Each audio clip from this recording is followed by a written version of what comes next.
तुम उसी तरह तोते के रूप में भटको। नहीं नहीं, मुझे आजाद करो वरना मैं तुम्हें छोड़ूंगा नहीं। अब तुम मेरा कुछ भी नहीं बिगाड़ सकते। अब तुम जाओ यहां से और अब से ऐसे ही घूमो। अब तुम्हें पता चलेगा कि दूसरों को दर्द देने में कैसा महसूस होता है। इसके बाद वह राक्षस वहां से उड़ जाता है। मरचू और उसकी पत्नी सीता दोनों खुश हो जाते हैं। मरचू पहले की तरह काम करने लगता है। वह और उसकी पत्नी दोनों खुशी खुशी जिंदगी गुजारने लगते हैं।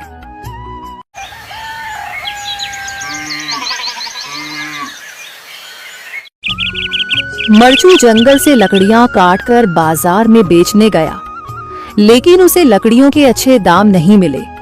इस पर मरचू ने कहा, अरे भैया, इतने कम पैसे? इन पैसों में तो 2 वक्त का खाना भी नहीं मिलेगा। आप मुझे बहुत ही कम पैसे देते हैं। मैं इतनी मेहनत से लकड़ियां काट कर आता हूँ, लेकिन उनके पैसे मुझे बहुत कम मिलते हैं। भैया, तुम्हारी लकड़ियां होती ही इतनी कमजोर हैं कि मैं इससे ज्यादा पैसे नहीं दे सकता। तुम्हारी लकड़ियों के बस इतने ही पैसे बनते हैं। अरे भैया, कुछ ज्यादा कर दो ना। वो क्या है ना कि इन पैसों का तो कुछ भी नहीं आता। मैं अपनी जिंदगी कैसे गुजारूंगा? भैया, तुम जाकर अच्छी लकड़ियां लाओ, तभी इन लकड़ियों का अच्छा दाम मिल पाएगा, वरना इन लकड़ियों का तो यही दाम है। ये सुनकर मरचू बहुत ज्यादा परेशान हो गया और पैसे लेकर किराने की दुकान से सामान खरीदकर घर आ गया। घर पहुंचते ही मरचू की पत्नी सीता ने कहा, अरे जी, सामान ले आए आप?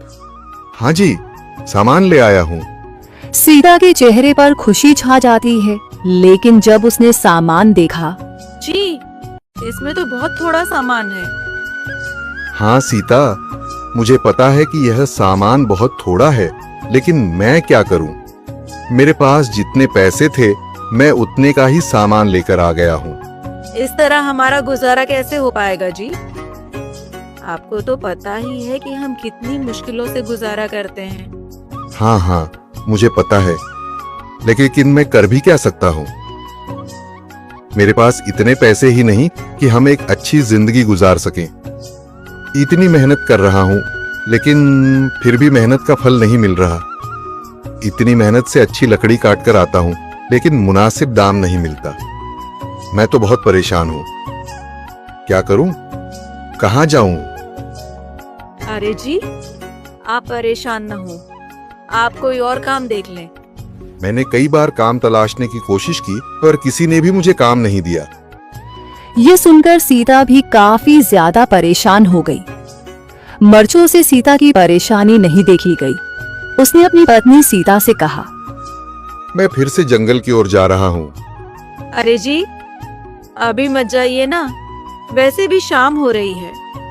आप कल चले जाइएगा, अभी मत जाइए। ठीक है, अगर तुम रोक रही हो तो मैं नहीं जाता। मैं कल चला जाऊंगा।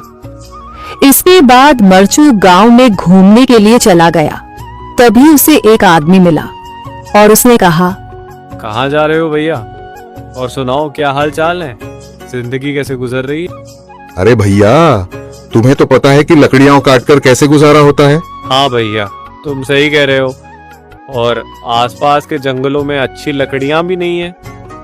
इसके लिए तो जंगल के अंदर जाना पड़ेगा। पर जंगल के अंदर तो काफी सारे जंगली जानवर होंगे। मुझे बहुत डर लगता है भैया, मैं जंगल में कैसे जाऊंगा? हाँ भैया, जंगली जानवर तो होंगे, लेकिन अच्छी लकड़ियां तो वहीं से ही मिलेंगी।